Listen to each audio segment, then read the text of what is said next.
Hello साथियों, जय हिंद। आप सभी का स्वागत है समाधान स्टडी पर। और साथियों, आप सभी के लिए ये शानदार सेशन प्रारंभ हो चुका है। साथियों, आज के इस सेशन में मैं आपको आंसर की करवा रहा हूँ और ये आपके लिए बहुत इम्पोर्टेंट है। आगामी जो भी एग्ज़ाम है आपकी आने वाली है उसमें आपके लिए बहुत बहुत महत्वपूर्ण है। तो चलिए स्टार्ट करता हूँ। और आप सभी साथी बहुत अच्छा अपना प्यार देंगे, वीडियो को शेयर करेंगे ताकि सभी को बेनिफिट हो। एक पिंड को थोड़ा और जूम कर देता हूँ ताकि सारे बच्चों को दिख पाए अच्छे तरीके से। एक पिंड को ऊंचाई से गिराया जाता है। यदि यह 3 सेकंड तक गिरता है तो, और जी दिया है इसने 10 मीटर प्रति सेकंड है, तो इसका अंतिम वेग v क्या होगा। बहुत अच्छा क्वेश्चन है। आप सभी को v बराबर u प्लस AT वाला फॉर्मूला पता होगा। ओके, तो यही फॉर्मूला हम लोग लगाएंगे। साथियों, यहाँ पर पिंड ऊंचाई से गिर रहा है, टाइम हमें दे रखा है, हमें g का मान। तो जब भी कोई वस्तु ऊपर जाए या नीचे जाए, हमें a की जगह g को लिखा जाता है। तो ये होगा आपका कितना साथियों, 10। और ये तो u तो हो 0 है, ठीक है, प्रारंभिक वेग 0 है, तो बस 13 आपका सही आंसर होगा। तो आपका राइट आंसर कैसे 13 निकला है ये आप सभी को पता चल चुका है। आइए ज़रा आगे, नेक्स्ट क्वेश्चन आपकी स्क्रीन पर। साबुन की मार्जन क्रिया में मिसेल की मुख्य भूमिका क्या है। जल को या जल की कठोरता को कम करना, जल से फैन उत्पन्न करना, मतलब जो झाग होता है उसे उत्पन्न करना, जल के पृष्ठ तनाव में वृद्धि करना, कपड़े से तेल और जो गंदगी होती है ना उसको क्या करना, ट्रैप करना और हटाना। तो जो आपका मिसेल्स होता है वो क्या करता है, जो गंदगी होती है ना, इस तरीके से मिसेल संरचना बनती है। और जो गंदगी है ना साथियों, जैसे गंदगी यहाँ पर, तो ये क्या करता है, अगर हम साबुन वगैरह लगाएंगे तो इसे निकाल देता है और इसे हम लोग मिसेल कहते हैं। ऑप्शन नंबर डी सही है। आगे है कि लेंस की फोकस को खालिस्तान के रूप में परिभाषित किया जाता है। इसकी फोकस दूरी के, तो लेंस जो है फोकस दूरी पावर बराबर क्या होती है, 1/f होती है। तो आप सभी लोग बताएंगे कि मीटर में इसकी फोकस दूरी के व्युत्क्रम, मतलब जो आपका फोकस दूरी है ना ये मीटर में मापते हैं, तो ये इसके व्युत्क्रम होती है। ये सिंपल क्वेश्चन है, आसान क्वेश्चन है, आप बता पाएंगे। आइए क्वेश्चन नेक्स्ट क्या बोला है साथियों कि निम्नलिखित कथनों पर आपको बताना है कि कौन सा कथन सही है। वर्क क्या होता है, तो आप सभी को पता है कि W बराबर होता है F अपॉन, बताइए वर्क क्या होता है, बताओ सभी साथी। मैंने आपको बताया है, काफ़ी बार करवाया भी है कि जो आपका वर्क होता है क्या कहलाता है, F × D होता है क्या, बताइए। अब देखिए किसी और मैंने ये भी बताया आप लोगों को, चलिए ऑप्शन पढ़ते फिर और डिटेल बताऊंगा। किया गया कार्य केवल धनात्मक होता है क्या, वर्क धनात्मक होता है क्या, धनात्मक तो होता है सर जी। आगे पढ़ते हैं। किया गया कार्य केवल ऋणात्मक होता है क्या, हाँ साथियों ऋणात्मक भी होता है। किया गया कार्य बल की दिशा के आधार पर धनात्मक ऋणात्मक होता है, ये सही बोल रहा है। तो आपका फोर्स पॉजिटिव भी होगा, नेगेटिव भी होगा और जीरो भी होगा। ओके, 3 कंडीशन बनती है फोर्स आपका जो कार्य करने की। ओके, अगर कोई आपने सामान उठाया, अगर आप दीवार पर फोर्स लगा रहे हो तो वो दीवार नहीं हटेगी, तो इसमें कोई भी वर्क नहीं किया जाएगा। अगर आप अपना मोबाइल लेफ्ट से उठाकर राइट में रखेंगे तो कार्य कहलाएगा, राइट से उठाकर लेफ्ट रखेंगे तो कार्य कहलाएगा। यही तो पूछा गया था क्वेश्चन में। आइए देखिए बेहतरीन नेक्स्ट क्वेश्चन बोला है कि निम्नलिखित में से किसका उपयोग विलयन की सांद्रता को व्यक्त करने के लिए नहीं किया जाता है। तो आपको पता होना चाहिए विलयन का द्रव्यमान अपॉन आपन, तो देखिए द्रव्यमान अपॉन आयतन ये याद रखना, द्रव्यमान अपॉन द्रव्यमान ये याद रखना, आयतन अपॉन आयतन ये याद रखना। तो जो ऑप्शन नंबर सी दिया है ना कि आयतन ऊपर रखेंगे, बिल्कुल नहीं। जो आपका आयतन होता है, जो आपका वॉल्यूम जो होता है वह हमेशा नीचे आता है। तो ये ध्यान रखना, बहुत अच्छा क्वेश्चन है और ये तीनों ही फॉर्मूले आपको एनसीईआरटी में मिल जाएंगे। बोला है कि अस्थमा मुख्यतः खालिस्तान श्वसन तंत्र के किस भाग को प्रभावित करता है। तो बताएंगे श्वसन डायाफ्राम, ब्रोंकी और ब्रोंकियोल्स, तो आपका ये लंग्स हो गया, ये 2 लंग्स होंगे आप लोगों के। तो लंग्स है ना यहाँ से, तो ये वाला जो है ना ये ब्रोंकाई और ब्रोंकियोल्स होती है, तो आपका जो सही आंसर होगा वो डेफिनेटली सी हो जाएगा। आइए आगे बढ़ते हैं, नेक्स्ट की बात करते हैं कि निम्नलिखित में से कौन सी धातु सक्रियता श्रेणी के मध्य में निष्कासित की जाती है। सोडियम, पोटेशियम, तो आपका क्या राइट आंसर है, आपका आयरन Fe इस क्वेश्चन का सही आंसर होगा। अब यहाँ पर क्या बोला है कि कौन श्रेणी, आपने श्रेणी पढ़ा होगा कौन सी, साथ ही पोटेशियम कैल्शियम वाली, तो ये ध्यान रखना, बहुत अच्छा क्वेश्चन था यह। आइए आगे कि जब मुद्रित सामग्री पर एक मोटी कांच की पट्टी रखी जाती है तो अक्षर उभरे हुए दिखाई देते हैं, ऐसा खाली स्थान के कारण होता है। तो ये हमेशा ध्यान रखना कि अगर तारे का टिमटिमाना अपवर्तन के कारण होता है, अगर आप ये स्विमिंग पूल है तो स्विमिंग पूल में कोई भी चीज़ अगर नीचे है तो वो हमें ऐसा लगता है कि ऊपर ही नज़र आती है, आपने ऑब्जर्व किया होगा। अगर सिक्का पानी के गिलास में अगर हम लोग सिक्का डालेंगे तो वो भी हमें समझ आएगा कि वो ऊपर ही उभरी हुई हमें नज़र आएगी। ध्यान रखना, बहुत अच्छा क्वेश्चन है। हम साथियों रेगुलरली आपकी क्लासेस प्रोवाइड कर रहे हैं। बताना मुझे कमेंट बॉक्स में कि भाई साहब ये जो क्वेश्चन है ना ये आपको हिलाने वाले क्वेश्चन है, समझ आ रहा है। तो देखिए, जब जल और पोषक तत्व उपलब्ध होते हैं तो शैवाल खालिस्तान प्रक्रिया द्वारा तेजी से वृद्धि करते और गुणित होते हैं। आपको लिए बहुत शानदार चीज़ें हैं मेरे पास, प्रीवियस ईयर क्वेश्चन आपको करवा रहा हूँ और हम बहुत बेहतर कंटेंट आपको करवाते हैं। मुकुलन आपका क्या राइट आंसर है, फ्रेगमेंटेशन इज राइट आंसर, ठीक है। बडिंग होता है, फ्रेगमेंटेशन, पॉलिनेशन होता है, तो आप सभी लोग क्या लगाएंगे साथियों, फ्रेगमेंटेशन। ऑप्शन नंबर आपका बी करेक्ट आंसर होगा।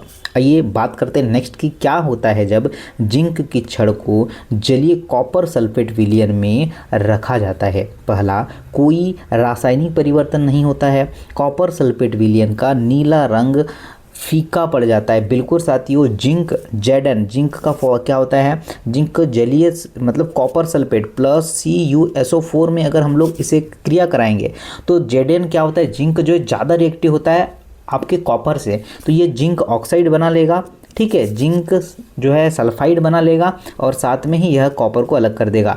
तो ये क्या हो जाएगा, इसका जो रंग है वह फीका पड़ने लगेगा। बहुत अच्छा क्वेश्चन है, बहुत शानदार क्वेश्चन है। आइए भाई साहब नेक्स्ट क्वेश्चन की मैं बात करूंगा। बहुत अच्छा क्वेश्चन है कि निम्नलिखित में से कौन सा सही होगा। यहाँ पर क्या है, सही हमसे पूछा गया है। विभवांतर को वोल्ट में मापते हैं, ये तो बिल्कुल सही बात है सर। तो वोल्ट का न्यूटन, भाई न्यूटन कहाँ से वोल्ट का मात्रक होगा, तो आपका सेकंड वाला गलत है। तो आपका राइट आंसर क्या होगा, option number A is a right answer. सारे बच्चों ने सही कर पाया है। आइए आगे बढ़ते हुए नेक्स्ट क्वेश्चन की बात करते हैं कि कौन से पोट्रेट पक्षी है जिसे अंडे उत्पादन के लिए जो है पाला जाता है। तो आप सभी लोग जानते हैं जो पोल्ट्री फॉर्म होता है वहाँ पर मुर्गियों को पालन होता है, जिसमें एक मुर्गी का नाम क्या है आपका लेयर, तो वो लेयर इज़ राइट आंसर, जो अंडे देने के लिए इसे स्पेशली पाला जाता है। तो क्या राइट आंसर होगा भाई, ऑप्शन नंबर सी सही है। आइए भाई साहब एक नेक्स्ट क्वेश्चन, कोशिका विभाजन की किस विधि द्वारा द्विगुणित गुणसूत्र को अर्धगुणित युग्मकों में विभाजित किया जाता है। आपको पता होगा एक होता है समसूत्री विभाजन, एक होता है अर्धसूत्री विभाजन। तो अर्ध समसूत्री में क्या होगा, दोनों समान जो है जितने भी आपके 46 क्रोमोसोम है 46 क्रोमोसोम है सेम संख्या में बटेंगे, परंतु जो अर्धसूत्री विभाजन होता है ना तो वहाँ 23, तो यही तो आपसे पूछा गया है। तो हम क्या लगाएंगे, ऑप्शन नंबर डी म्योसिस, ठीक है, अर्धसूत्री विभाजन इज अ राइट आंसर। बहुत सिंपल क्वेश्चन, बहुत प्यारा क्वेश्चन है, मैंने काफ़ी बार आपको करवाया है कि एक ध्वनि तरंग की फ्रिक्वेंसी 50 हर्ट्ज है। एक तरंग पूरी तरह से उसे कितना समय मतलब वो लेगा, ये फ्रीक्वेंसी है भाई साहब, तो इसी से बोला है। तो फ्रीक्वेंसी क्या होती है, तो फ्रीक्वेंसी 1 जो है t बराबर 1/f होती है सर। तो t का मान मुझे निकालना है, 1/f रखना है, तो 1f और ये क्या भाई t का मान 50 है। तो अब आप भाग लगा लीजिए, सिंपल सा आपका राइट आंसर क्या होगा, 0.02 सेकेंड्स में आंसर आएगा। सर हमें तो समझ में नहीं आया। अरे भाई साहब फॉर्मूला होता है क्या भाई कि t बराबर 1/f होता है, तो सर 1/50 लगाया आप लोगों ने। तो ओके, तो देखिए भागने जाता तो आपको लगाते हैं दशमलव, 0 होता रहा, फिर भागने जा रहा है फिर लगाया, ठीक है। अब 100 हो गया तो 50 से 2 बार में कट जाएगा। सिंपली इस क्वेश्चन का आंसर तो इस तरीके से आएगा। ठीक है, ये पॉइंट यहाँ लग जाएगा। आगे चलते हैं साथियों, नेक्स्ट क्वेश्चन देख लेते हैं क्या है। नेक्स्ट क्वेश्चन है कि निम्नलिखित में से कौन सी जीवन प्रक्रिया प्रजातियों में विभिन्नता लाने के लिए महत्वपूर्ण है। पहला, लैंगिक जनन, सेक्सुअल रिप्रोडक्शन, तो आपको पता होगा, ठीक है। स्वपोषी पोषण में दिया, विषम पोषी पोषण, आपका ट्रांसप्रेशन भी दिया हुआ है। तो आप सभी लैंगिक प्रजनन, जैसे ही दो गैमेट साथ में मिलते हैं, फर्टिलाइज होता है, तो देन ये जो नई प्रजाति बनती जाती है। आगे आइएगा, नेक्स्ट बोला गया है कि वह प्रकार्यात्मक समूह जिसमें ऑक्सीजन विषम परमाणु, ऑक्सीजन हेट्रो एटम्स नहीं होते हैं। हेलोजन, हेलो एल्केन बात करते हैं, कार्बोक्सिलिक एसिड, कीटोन और आपका अल्कोहल। क्या होगा राइट आंसर? तो आप सभी बोल सकते हैं कि हेलो एल्केन। ये क्या होता है साथियों? एक होते हैं। चलिए नेक्स्ट क्वेश्चन में इसको डिस्क्राइब करते हैं, आपसे नहीं पूछा गया था। आइए बात करते हैं नेक्स्ट की। बोला है कि निम्नलिखित में से कौन सा कथन स्थिर अनुपात के नियम का सर्वोत्तम रूप से वर्णन करता है। तो बहुत सारे ऑप्शंस है जिसमें से मैं सही आंसर आप सभी लोग देख सकते हैं। किसी रासायनिक यौगिक में समान तत्व सदैव द्रव्यमान के समान अनुपात में होते हैं। जैसे आपको ध्यान रखना है, कोई भी जैसे Na का जो आपका Na सोडियम होता है, तो ये इसके जो परमाणु है हमेशा समान रूप से ही बटेंगे। तो यही क्वेश्चन में आपसे पूछा गया था। बात करते आगे कि निम्नलिखित में से कौन सा एक समान वृत्तीय गति का एक एग्जाम्पल प्रस्तुत करता है। पहला, अपने मार्ग पर त्वरित होती एक कार, नियत चाल से घूमती हुई पंखुड़ी जो है पंखे की ब्लेड। आप सभी का राइट आंसर एक वृत्तीय गति है ना भाई। अगर हम मार्ग में चलेंगे, ठीक है, तो हम मार्ग में वृत्ताकार थोड़ी मार्ग में चल रहे। ऊर्ध्वाधर ऊपर की ओर तो ऊर्ध्वाधर चलेंगे, और आपका जो है पटरी पर गतिमान ट्रेन, पटरी भी सीधी चलेगी। भाई हमें राउंड चलना है ना, हमें वृत्त वही कैसा होता है, राउंडेड होता है ना। तो वृत्त आपका राउंडेड होता है, तो हमें राउंडेड चलना है। तो राउंडेड हम कैसे चलेंगे, तो ध्यान रखना बहुत अच्छे से। बोला कि निम्नलिखित में से कौन सा पादप उत्तक प्रकाश संश्लेषण करता है। स्क्लेनेकाइमा, आपका जो है जाइलम, जो है क्लोरेनकाइमा, फ्लोएम। तो आपका करेक्ट आंसर होगा हरित उत्तक क्लोरेनकाइमा, जो प्रकाश संश्लेषण करता है। और ये ऑब्वियसली सिंपल क्वेश्चन था, आई होप आप बना पाएंगे। चलिए प्यारा सा क्वेश्चन, बेहतर सा क्वेश्चन, एक न्यूमेरिकल आपके स्क्रीन पर कि एक कुंडली का प्रतिरोध 44 ओम है। यदि उसे 220 वोल्ट की आपूर्ति से जोड़ा जाए तो कुंडली द्वारा खपत की गई पावर कितनी होगी। आपसे पावर बोला गया है, और V²R जो है इसका फॉर्मूला होता है। V = IRB होता है, सॉरी P = VIB होता है। 3 से 4 फॉर्मूले हैं।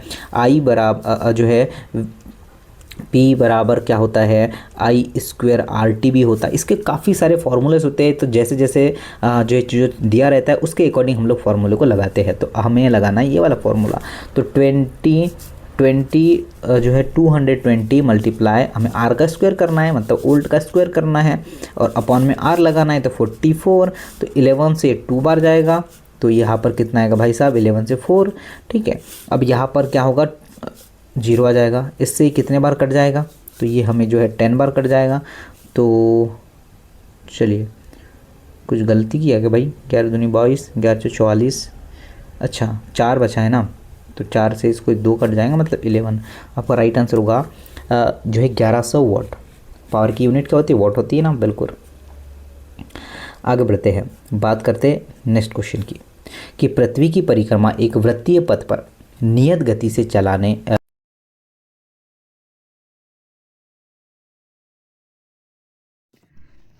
उपग्रह की गति एक समान वृत्तीय गति का एक उत्कृष्ट एग्जाम्पल है। तो आप बताइए क्या है सही आंसर हो सकता है। ध्यान रखना क्या आंसर होगा। ऐसे क्वेश्चन ना आप एग्ज़ाम हॉल में डेफिनेटली बनाएं। मैं चाहूँगा कि साथियों आप ऐसे क्वेश्चन को बनाएं, मज़ा आएगा आप लोगों को। चलिए बताते हैं कि गति जो होती है, क्या सर, क्वेश्चन का आंसर होगा कि गति की दिशा प्रत्येक बिंदु पर निरंतर बदलती रहती है और वेग हमेशा परिवर्तित होता है। क्या होता है जब एक नेपथलीन बॉल को खुली सतह में धातु की प्लेट पर जला दिया जाता है। ध्यान रखना कि यह धातु की प्लेट पर काले कजली निरक्षेप के साथ पीली लौ के साथ ये जलता है। प्रजनन के दौरान डीएनए प्रतिकृति बनाना क्यों महत्वपूर्ण है? श्वसन के लिए, पाचन के लिए, रुधिर के लिए, लक्षणों के आपके वंशानुगति के लिए। तो और 2 क्वेश्चन बचे हैं, उन्हें कर लेते हैं। बोला है कि निम्नलिखित में से कौन सा विकल्प मत्स्य संवर्धन शब्द का सर्वोत्तम रूप है? मतलब मछलियों का पालन। ऑप्शन नंबर सी सही है। चलिए ये क्वेश्चन तो आपके लिए होमवर्क करेगा। क्लोरीन का आंशिक परमाणु द्रव्यमान क्या है बताइए। अब ये आपके लिए होमवर्क कराएगा। आप लोग कमेंट्स किया करें ताकि हमें भी पता चल सके कि कितने बच्चा सेशन को देखता है। लाइक तो ज़रूर करना ही है साथियों। ओके, चलिए, थैंक यू वेरी मच।